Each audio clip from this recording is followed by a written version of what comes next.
haunt, Jared. We pulled up to the old corn maze. The parking lot was getting thinned out, cars sparsely scattered around the dusty lot.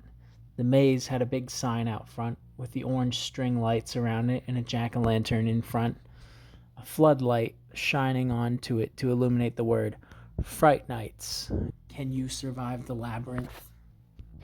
This's supposed to be scary? Shit. Could've fooled me, Braden said.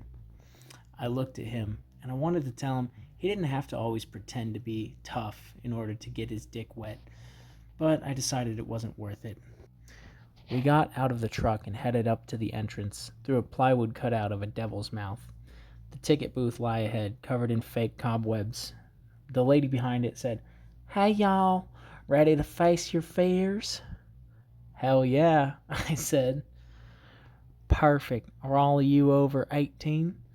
"Yes, ma'am." "Just sign this here waiver then. This here's a little more intense than usual. You might get touched a little in there. Oh, and I should probably mention y'all are gonna be going through it alone. You may get wet, might get a little dirty, and there will be flashing lights in case any of y'all are epileptic." We signed our waivers and paid the $25 for a ticket. A scream from the maze rang out in the cornfield, followed by the roaring of a chainsaw. My heart was beginning to get a little faster. "So, who's first?" Kayla asked. "Rock, paper, scissors," I suggested. "Sure." I won the first round, the screaming and scary music making the fear creep up in anticipation. Then the second round, I won again. I would be the first to go through. "Well, I guess I'm first." I looked at the entrance, and there was an actor in a zombie mask holding a meat hook in the doorway, staring at us.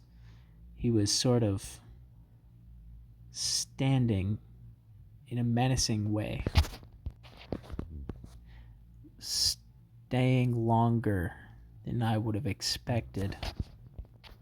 "Do you see that?" I asked. "Yeah, it's an actor at a haunted house. Shocking," Braden said. He made a face at the actor like he was scared and said, "Cute costume, homo," and laughed at him.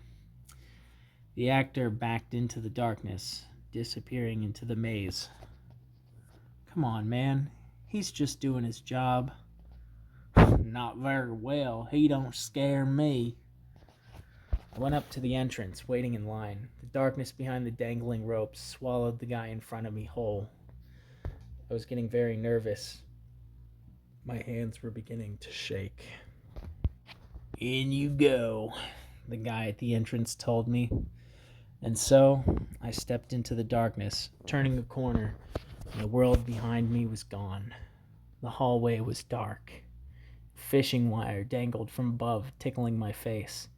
A loud bang on the wall made me jump. "It's all right. Just keep going forward," I told myself. I turned the corner into a graveyard that had a blue light illuminating the fog that hugged the floor and the tombstones. I was looking around, expecting every stone to have someone hiding behind it. I heard something, footsteps behind me. I looked back and no one was there. Then I looked forwards again and there was the zombie. I jumped, let out a little yelp. The zombie didn't move. No sound came out of him. I tried to go around him and he moved to block my path. My heart was racing. His mask had dark, hollow eyes that seemed to stare piercingly into me as I looked up at him and he towered above me. I wanted to move forward and look down at the hook in his hand. It glinted in the light, looking just a bit too real. He stepped to the side and let me pass.